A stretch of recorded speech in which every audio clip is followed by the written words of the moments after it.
Hello and welcome to Dice Jesters. My name is Julie. And my name is Dave. And today, Dave and I will be discussing the game Le Havre. And what we'll be doing is playing Le Havre at least 10 times. And this is because it is part of our 10 by 10, which is this challenge that people do where they pick 10 games and then they plan to play all 10 games 10 times. And this would be our number 8 out of 10 for us, so I'm really excited, and this is kind of the game that I've been looking forward to ever since playing Agricola, because Dave had told me it was similar. So Dave, do you just want to tell me, because I am looking at the board and I do already see similarities. I see fish, wood, clay, like I see resources that do resemble some of the resources that we had used during Agricola.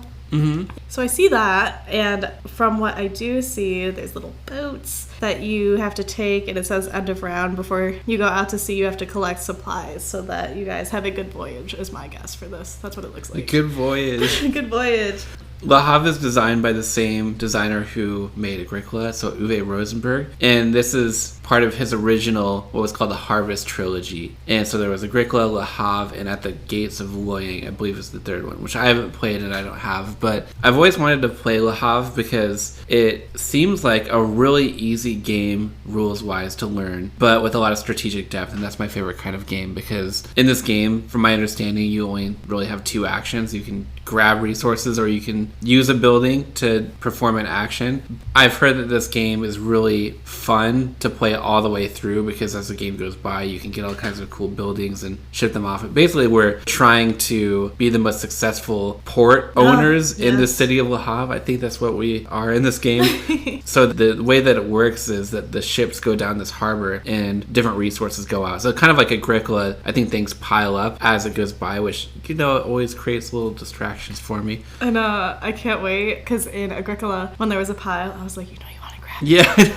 You want it. Just take it. There's wood in this game too, so you'll probably be going for that. I don't know, that's probably what I'm going to go for, yes. But then at the end of each round, you can see this pot here, and that means that's food. So we got to feed our people. Oh, what? Why is this one so much more? More food? Yeah, because in Agricola, it was only 2 per person. This one says 3. Oh, in this game, we only have 1 person. Oh, we only have 1 person to feed? Yeah, you never get more. So that's the big difference between this game and that is, in the last one, you had to grow your family. You're not trying to grow any family in this game. You're just trying to do your port stuff. Okay. So that's kind of the flow of the game, is we just play over the series of several rounds, and then you can get these cool ships that let you ship off goods that you have and sell them for money. Really, the goal of the game is to have the most money. That's all we're trying to do. And you get money from buildings, you get money from shipping goods. I'm curious how this will compare to Agricola, because I've heard this is less restrictive of a game, whereas Agricola, you really have to keep your narrow focus. And I'm curious if this game will allow you to pursue different strategies and get good at one thing, or if you have to do a lot of everything like you do at Agricola. Yeah.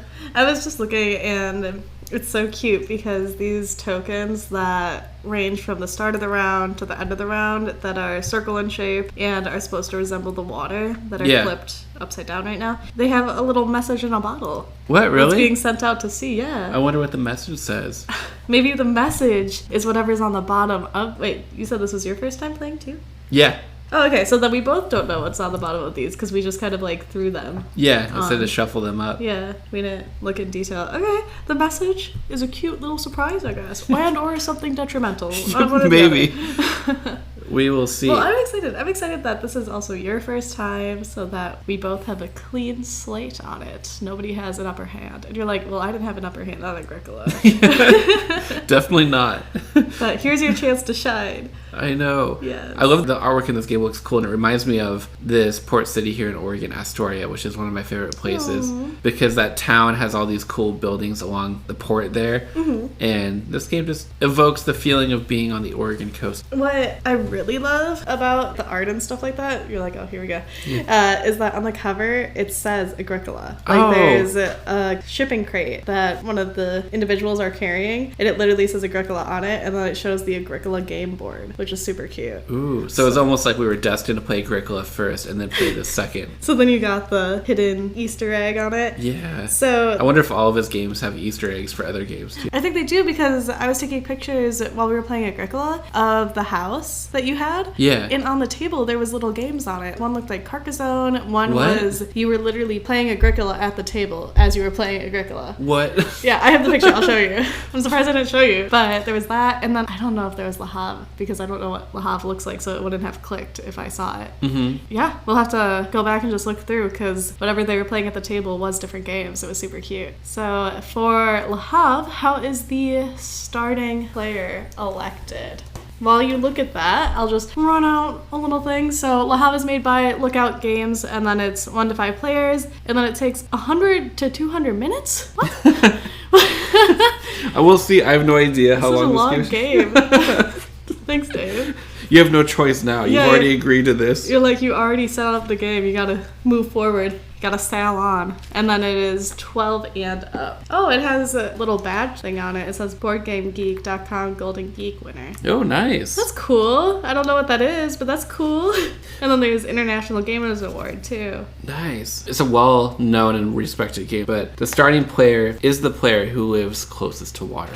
Oh, so, yeah. You have to figure out something else. Is it whose family lives closest to water? For mine is, surrounded by water on an island. Yeah.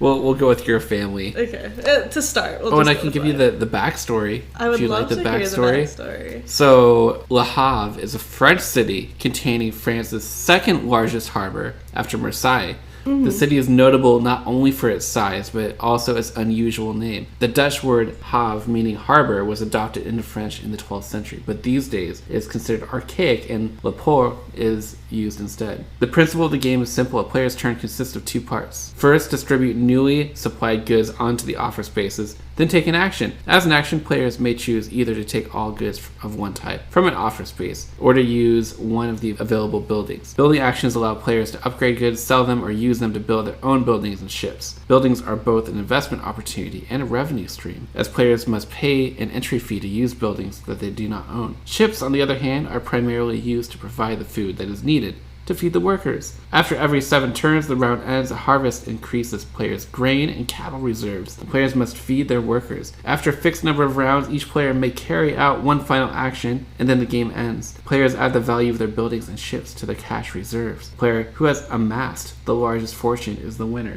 I thought there'd be more thematic flavor text in there, but that literally just told you a little bit about the backstory of the second largest port in France, as well as what the game entails. So, sorry that wasn't super exciting. No, I love it. I love it. I don't know. I'm just odd in general. Like, sometimes I love thematic stories, and sometimes I love just plain to the point stories. I love the theme and the whole backstory. Especially if it's useless. Like, what was the game? Dominion with impressing your grandparents on your mother's side, or Space Base with the Admiral robot. I don't know. Well, to make you feel better, to set the theme, I have an ocean scent. Ooh. Yes. Do tell or share. Yeah, here you go. This just smells like ocean. It just Julie, smells like that water. is delightful. Where did you get that? You made it. I just grabbed it from... I just grabbed this candle. Just felt very last minute, but I am a huge fan of the scent that I made. I mean, it was very smells last really minute. good. I spent a lot of time sampling the different scents available and just pairing the right ones. I can't even remember what they were, but it took me a while. Yes. I really wanted to capture not only the smell of the ocean, but the emotional satisfaction that it gives you standing in front of the endless seas. Yeah, I didn't know how long I went into this giggling about it, because I didn't know how long I wanted to have you sit and smell it to see if you would figure it out. Oh, I know instantly. Oh, did you? So that's why I hit it and just let you smell it. Well, should we both learn this game together? Yes.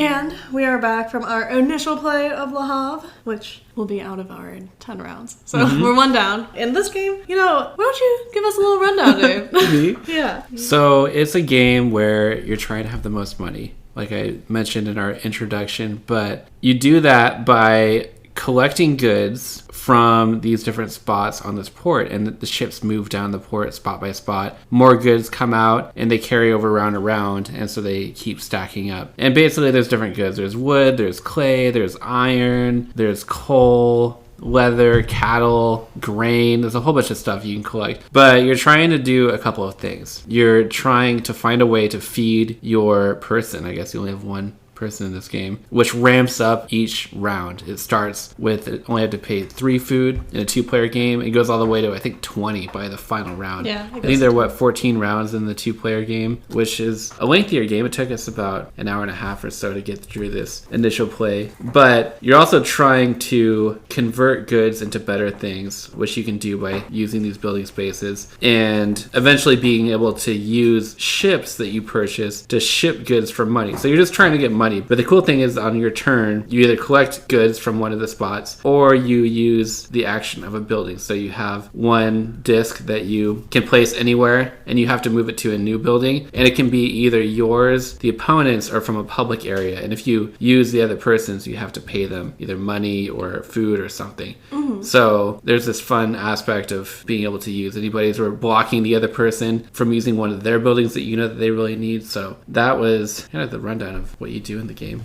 Yeah. Pretty simple rules, I thought. Yeah, I thought the rules were pretty easy, and it reminded me of Agricola too, with the whole resource management, resource gathering, resource conversion. So I think maybe that's why it was just easier for us to learn it, because we played Agricola so recently. Right, yeah. That jumping directly into this game really made it easy, you know? And I don't know, I kind of feel bad because I'm unsure if it is due to just playing Agricola, so I'm in that mindset. But when we started playing this, I was just telling you, oh, it's easy.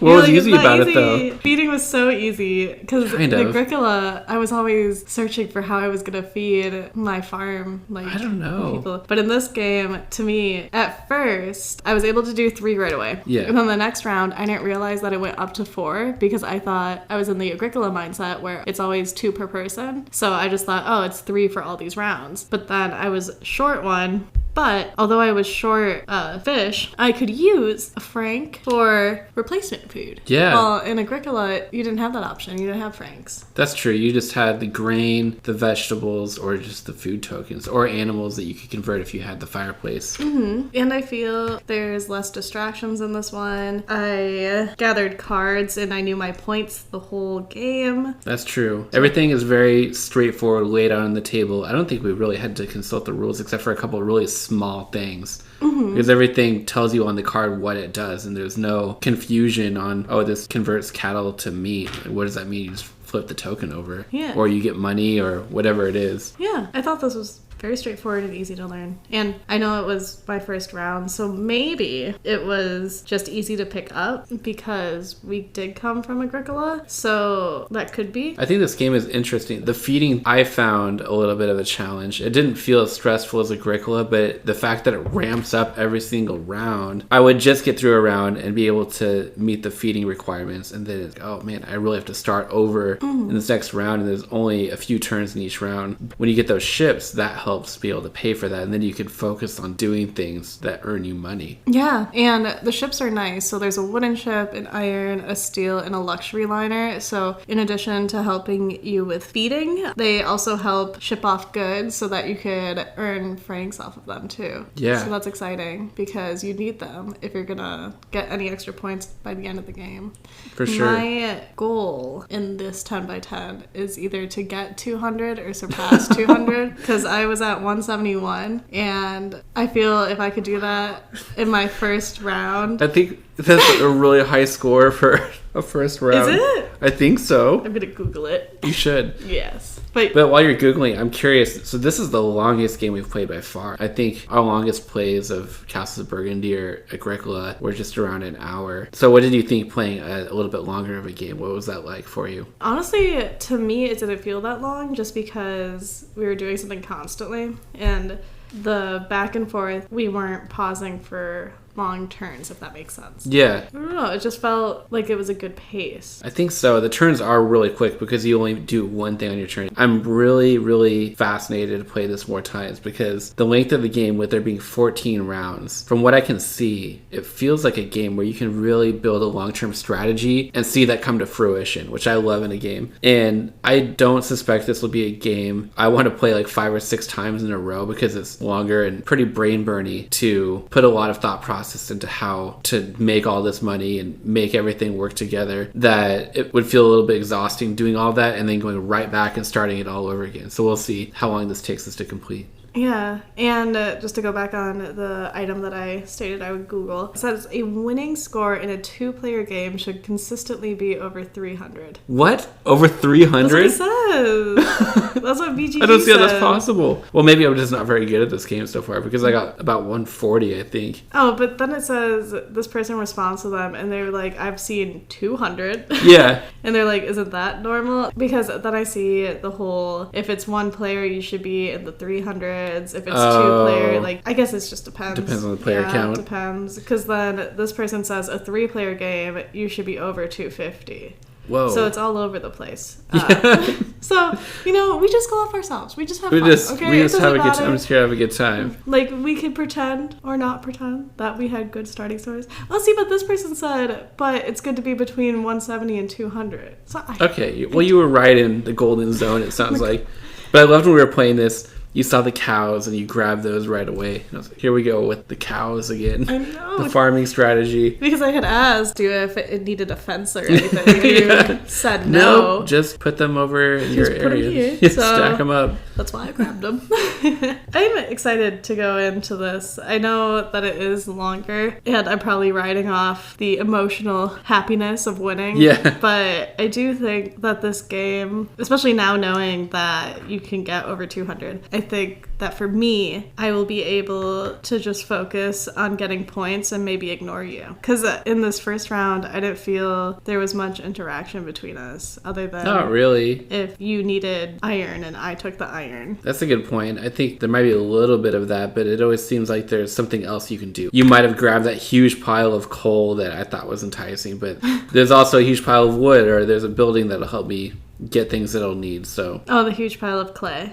I've heard of people, when they compare Le Havre to Agricola, they say that Agricola is restrictive and Le Havre feels like a game of abundance. The turns feel very rewarding, or there's always exciting things to do. Even if you may not be doing the right thing, it still feels like you're winning in some kind of way. I 100% see that. I didn't feel stressed. I didn't feel disheartened on winning, because ultimately you could go a different path and I could go a different path, especially with it being able to be a 1-player game. You technically could play 2 separate strategies in a 2-player game, and you both could come very close. True. But you wouldn't affect one another. Did you see, even just after one play, that there are potentially a lot of different strategies you can take in this game? Yeah, I do. You could go down a route of making lots of bread, because bread feeds you, and then you could send them on the ship after that certain card comes out, and then you could just keep selling all the bread. Because if you at least have 1 grain, you'll keep getting more grains at the end of the round during harvest, and then if you have 2 cattle, you'll keep getting cattle at the end of the round during harvest. So you can chain things that way. So in a way, you could kind of have a mini Agricola going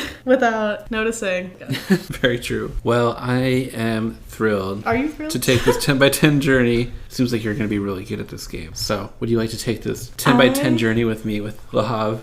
I'd be delighted to. I wonder if any of us are going to get loans. Oh, the loans. We didn't have to do that in this round. I know. But if you're in a place where you can't feed your person, you can take a loan, and then you have to pay interest over the course of the game, and then it's worth negative money at the end, which isn't good, but we'll see if that happens. Well, shall we get into it? Yes, we shall begin our journey into the rest of the 9 games of Le Havre.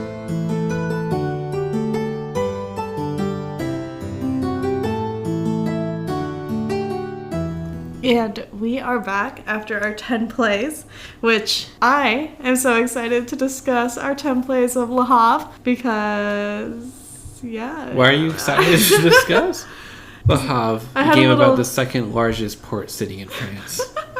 I had a little streak going. Well, no, and I hit my goal. I know that we had discussed where Thread said that you should get 300, and I did strive for that, but I didn't get that. But I did get 201 as my highest score, so that's exciting. I'm so happy for you. Thank you. I actually got 204 one of the rounds. Yeah, you did. You did. So I technically have the highest score in this game. Who has the lowest score in this game? The lowest score goes to... Was it when you had all the loans? Me. I got -6. Yes, you had so many loans. Can we talk about that game? Yeah, let's talk about it. That was rough. I realized after the fact that I got one rule wrong, where no matter how many loans you have, when you hit the space where you have to pay interest, you pay 1 coin in interest no matter how many loans you had. And I was paying like 1 coin per loan. So I had to keep taking out more and more loans because I couldn't pay them back. And I was further and further in debt. And it was a hole I couldn't climb out of. But I think... I don't know. It might have been different if we played the right rule of paying 1 coin per loan. But yeah, you probably wouldn't have gotten -6 then. Yeah, but it was still a painful game because I made so many bad mistakes early in the game that I couldn't recover from. So I still think even if I had been playing that rule correct, I would have lost that round. I didn't set myself up well. Well, let's just talk about the loan real quick. So for Le Havre, you get a loan if you can't pay for food during a harvest. So if you can't feed your shipmate, or if you get to the interest part, have a loan, and then need to pay that 1 franc. So what a loan does is you take the loan and you automatically get 4 francs if they are needed to pay interest or food during a harvest. And then as long as you have at least 1 load, pay 1 franc whenever a player's ship reaches the interest supply tile. Loans may be repaid at any time during the game for 5 francs. So you can get rid of the loan for -7 points. I don't even know how I did so bad that game. Looking back, it was one of our initial plays, I think. The thing about Le Havre is there's so many ways you can get food and money, because if you have a building in your area, you can sell that at any point for half the value. So that's a way to get money. But you can also use money as food. So right, because I remember there was one game where I don't know what happened, to be honest. I kind of blanked out because I was too busy laughing. When it was time to pay for food, you had to give up like 4 of your buildings to get the amount for food, and you were sitting there with 2 buildings. One was clay because you kept that card since it was only worth 2 francs. If you were to trade it in, you would have only got 1 franc, so you might as well just keep that one. And then I forgot what the other one was that you had, but I remember I was so excited when you couldn't feed at the end of the harvest because there was a specific card that I wanted from your side, and as soon as you put it into the middle, I don't know if that's like the town where they stay, but when the cards become anybody's fair play, I used coins from my side to purchase that card so that I could have it. So then anytime you needed to use it, you still had to give me food and or money. That's the fun thing too, is I think this game has what I would call positive player interaction, where there is some blocking that can happen. And we talked after our initial play of it that if somebody blocks what you wanted to use this turn, there's still many other things you can do, whether it's getting a huge pile of something or converting resources or doing something. There's stuff to do. What I thought was cool is if you use your opponent's building, that may block them for something they wanted to do, but you usually have to give them something, whether it's a coin or a food. So I found myself in situations where you gave me something that really helped me that round. Have the amount of food I needed, but you still got to do something you got to do. So it just is a less stressful game, I think, and more opportunities for positive moments like that. Yeah, I remember that round where I went onto your side and all I had was steaks. Yeah, steaks. And my filet mignon. My fillets. And the meat in the game is worth 3 food. And since that's all I had, that's what I gave you to use that spot, because I soon realized that giving up francs was a no-go. You should give up supplies because you should try to end the game with as little as supplies as possible, meaning that you sold it and or used them instead of using the francs. So I gave up 3 foods for 1 food spot. But it helped you. You didn't have to go searching for food then because you just needed a little bit more to then not have to worry about receiving a loan or having to sell something to make up for the harvest date. Yeah, and I'm glad you mentioned the overpaying on something. And I remember in our last round, you got really frustrated because you said, I hate it when I have to overpay on something if you don't have the right change, because you don't get change on food or anything like that. And I think this game, when it comes down to it, is an efficiency puzzle, because you don't want to end the game with any additional resources. You don't want to accidentally overpay on food when you don't have to. You want to end the game with basically nothing extra, but then just a pile of money and buildings that also give you money at the end. Yeah. No, I really liked Le Havre. I liked that it had aspects of Agricola, but it wasn't as stressful as Agricola. Like, I like Agricola, but to play it 10 times in a row was difficult. So playing this 10 times in a row was really refreshing, and you had a little bit of an ocean theme with music going on. Yeah. And I was just like, this and is so stressful. And you had the stressful. ocean candle. And I'm curious to hear how you would compare the two of Agricola and Le Havre after 10 plays, because I know we talked about that a little bit before. But I think both of them are mentally draining for me, but in different ways, because Agricola feels more stressful, where I'm so restricted and just needing to figure out how I'm going to survive this game and hopefully do well. Whereas this one, I think there's so many different options of things that you can do and ways that you can go, and trying to basically calculate out each turn to maximize your return on investment in these buildings and resources and conversions and stuff, where it's just a little bit thinkier of a game of strategizing and seeing it all come together. So while this game is mentally draining, it's not as stressful, I don't think. No, I don't think it's stressful. Whatever I had said for the first round, I think I said it was really easy. Yeah. But after playing it 9 additional times, there is depth in it. I tried to go kind of for the same strategy each time, but for some reason... With the cows? You really love the cows. The cows. No, but for some reason, I couldn't do my strategy every single time. There was one round, and I think it was my 200 round, when I decided to just save resources and then go on that one card that allowed you to buy 2 of the buildings at once. Oh, right, yeah. So I would do that so that I could get 2, and then I realized that it's basically the same. Unless you are in the beginning where you really want to get 2 before the other player. But after the easy ones are taken, so after the ones that require the standard goods are taken, everything sits there for a bit. So I don't have to go to that and waste a food or a franc on it. I can just wait a second, get the materials, and then go to the free spot that allows you to grab a building. Wow. It sounds like you learned how to play this game pretty well.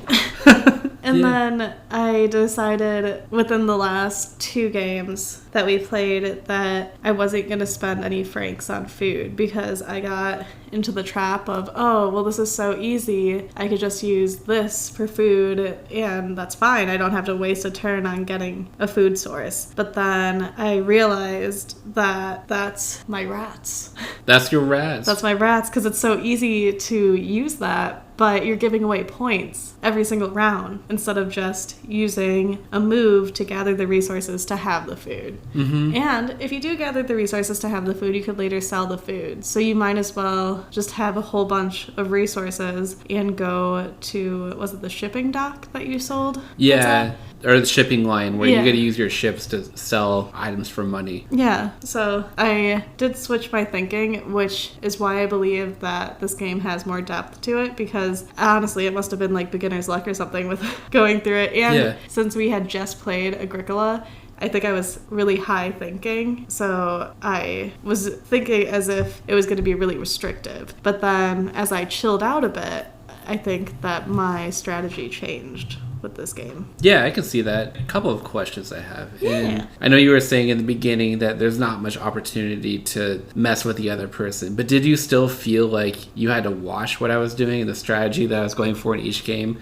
or could you just kind of do your own thing?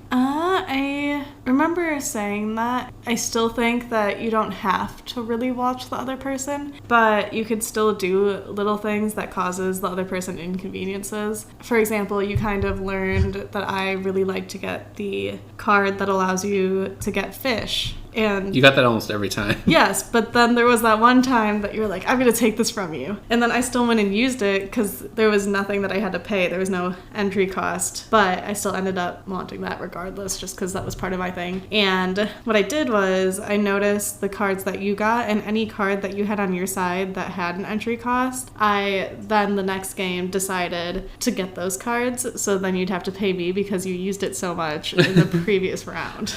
Okay, so it was long-term watching me between games on Right, what strategies yeah. I was going for. That's interesting. And then the other question I was thinking about is you're really good at math. Yeah. You're a mathematically minded person. This is an economic game, I would consider it. And maybe the first economic game we've played. What was your perception of the mathematical nature of this game? Did you enjoy the puzzle of calculating the... It did. Yeah. Yeah, I was looking at our points the whole game. I was looking at that, and then I was looking at the benefits over the risk of if I gave up this, would I come out on the end? Do you think you have to be good at math to be good at this game, though? No. Well, maybe. I don't know.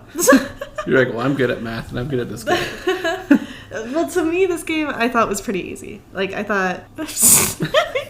You're staring at me like, thank you. It's difficult to make a mistake, I feel, because there's so many ways to recover from the mistake. That's what I'm trying to say. So, while in previous games, if you made a mistake, you were kind of stuck. Right. In this one, you can recover from it. So, Minus that one where I had all the loans. That was the only one. it's because you were reading a thread. Wasn't there like a thread that you had read that said if you get the loans, they could be more helpful in the end? Oh, or right. something? There is a school of thought out there that this game has, I don't know if you would call it a broken system, where you can actually completely bankrupt yourself with getting loans, but somehow that can actually help you in the long-term nature of the game, and I don't see it. So the only time you can get a loan isn't like if you want to buy a building, but it's if you can't pay for food or pay for interest. And so, I mean, it gives you the 4 francs, but then it's worth -7 at the end of the game. You have to pay interest, and then to repay it is 5 francs. So maybe I'm just not seeing it, but I don't see how that could be a good strategy to intentionally not have food in order to get loans, because you could end up with -21 to 28 points easily at the end of the game. Yeah, I don't know. Maybe instead of spending your resources towards food, you spend all of your resources getting buildings, and then because you can't pay the food, then you get the loan, and the loan is 4 francs, and then perhaps you save the 4 francs, and then when you get to the interest portion, you pay it, but then let's say that the pile of francs reaches a certain amount, so then you can pay off the loan right away. But then you're not chasing food, you're chasing money and buildings. Now I feel like we gotta play one more time. What I said might be confusing. This is like when I'm creative about something and I'm like, okay, Dave, so this, and then boom, and then fireworks. And you're like, what are you talking about? And I'm like, oh, let me just put it together. If you seem excited about something, I'm just along for the journey. I may not understand what I'm getting myself into, but, I'm willing to take any journey with you. We've come to a point in this 10 by 10 specifically where the last 4 games that we've played, I would say, have been on the medium to medium heavy side of the complexity spectrum of games. We had Castles of Burgundy, Le Havre, Agricola, and Orléans. That wasn't the right order, but those are the last 4 games that we've played. Out of the 4, how would you compare Le Havre to games within this medium to medium heavy weight category that we've played? I don't know. I still think Agricola is probably the top one of difficulty. This one, medium to heavy. Time-wise, it's heavier. I guess let me rephrase. Yeah, I don't know what how do you like this one in comparison to the... You're like, how many games are you in now, Julie? Like 30? And the terminology is still not sticking? And I'm like, you know what, Dave? I'm just here to have a good time. Well, I did say, how do you compare? And you start comparing logistical natures of the game. In terms of the experience, do you like this more or less than Agricola, Orléans, Castles of Burgundy? Where does this fall? I know we're going to rank all of these at the end, but I'm curious about these ones. I mean, I like it. It's so hard. I feel like every time we play a new game this season, like this 10 by 10 specifically, it's been difficult to rank them because every time you introduce me a new game, I'm like, oh, I like this one more. So... honestly, with the way that it's been set out is the way I like it. I would say that this would probably be second. Well, I like how fast this is set up because we have little containers. Oh, right. The storage solution really Yeah. helps. Because without those, the piles would be just insane all over the table. Yeah. So, I don't know. Early grew on me. Yeah. Yeah, it really grew on me. I don't know. I think what I like about this is, I mean, it's long and strategic, but also it feels different every game. And that's because of the special buildings that come out. Mm-hmm. Because otherwise, the standard buildings are the exact same. They just are shuffled in a slightly different order. Yeah. But every single game, you'll have these little flares of different strategies that you can go for based on those special buildings that come out at the end of certain rounds. And I know Agricola has all of those occupation and minor improvement cards that you shuffle, and we got a couple of small expansions for that to mix in as well. But this, I don't know, these special buildings feel more exciting in this game. Like, I really want them. Whenever they come out, they always do really cool things and completely shift what I'm doing in order to, and I don't know if distract me is the right word, because they actually do really good things for you. Like this last game, I got one that let you turn in 1 coin for a brick up to 5 times, and then on a future turn you could go there again and turn that brick into 3 coins each. So it was like this whole economic system within that. And so between that and then shipping goods, I was collecting a lot of money. Still didn't win the game, but it still felt exciting once I got that combination of that card and then another card that gave me more clay. So I think I like this one a little bit more than Agricola, but they're both really good. Mm-hmm. Yeah, I wonder, that is a good point. I wonder if the special building cards or any of the cards are meant to be a distraction when you can convert to coins, or if there's a way to use them to be more helpful. I don't know. They only feel helpful in this game. You think? Yeah. I don't know. I mean, they do appear helpful, but then you're taking a whole turn to do it. I guess I like, too, that they come out and they're in the public display, whereas in Agricola, they're privately in your hand. Mm-hmm. And this way, you know, this is available to both of us. If I don't think it's beneficial for me, I don't have to go for it. There'll be another one that comes out. But in Agricola, I'm just limited to what's in my hand, whereas this game has so many more options. That's a good point. I do really enjoy that in this game. It allows you to use any of the cards, like you had said previously, on either side.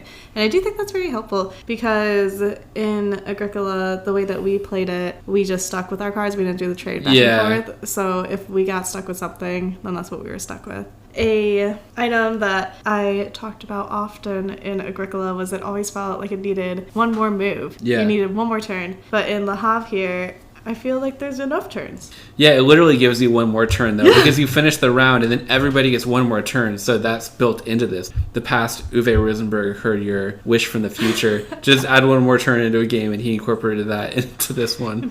Yeah, because it's perfect. To me, it really feels like just enough. Yeah, there's no excess in this game. Everything that is there is needed, and it's just, I think it's a really good design, honestly. By the way, is this a keep it to play or trade it away for you? Yeah, it's a keep it to play. Good. You're talking so highly of it, and then you go trade it away. Trade it away, yeah. Because I could see us just over the coming years continuing to come back to this one. Not every single week, but from time to time, getting this out, putting it on the table, because the rules are really easy and intuitive. We can just set it up, don't need a rules refresher, and just get going. Mm-hmm. Yeah, I think in general, with it being easy to pick up, that we can play at any time and not have to do all that. So speaking of easy to pick up, if somebody is interested in Agricola but hasn't played that many games, perhaps this game could be the starting game before getting into Agricola. Oh, you would recommend this one first? Yeah, you could start with Le Havre. Yeah. Well, so I'm saying if it's somebody who's new that you don't want to intimidate them. Oh, okay. You could show them this one. Yeah. Because this one's a little bit easier because of its forgiving nature. While if you start with Agricola, since Agricola isn't as forgiving, some people might not enjoy the game. Yeah. I mean, I enjoy it because I enjoy the challenge, but some people might like playing games for the little hits of achieving something within their turns. Right. While Agricola, you have to wait until harvest. For these ones, at the end of every round, there was a harvest. True. I would say this is an easy game to teach, so that has it in its favor. Yeah, see? Easy game to teach, easier game to learn. Yeah. Yeah, there you go. There you go. Well, thank you for playing Le Havre with me, Julie. I'm excited that you want to keep this in our collection. I know. We should set up Le Havre, and then we should set up Agricola right next to it, and then while you're taking your turn in Le Havre, I go over here and play Agricola, and then we keep going back and forth. That's so extreme. And then we'll have chess on another table. We play No, because it's like... And then we'll have a fourth game of chess on our phones. No, it's because like the ship is coming to like your farm. Like you're like the farmer, and you go and get goods from the ship to bring out your farm. You know, I've heard this is so funny. I've heard of people joking about this where we have 4 games set up, and it's like anytime that there's something within the game where you have to determine, I don't know, like a tiebreaker, something like that. Okay, now we're going to go play this completely other game to determine that, and then we'll come back and then finish our turn here.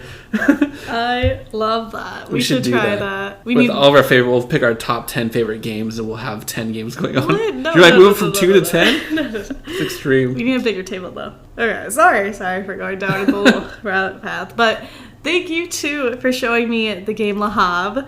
And thank you so much for listening to us this week. Be sure to join us next week. If you would like to join us on social media, see what we're up to, or see previews of the games that we will be discussing in our podcast, you can find that on our Instagram under Dice Jesters.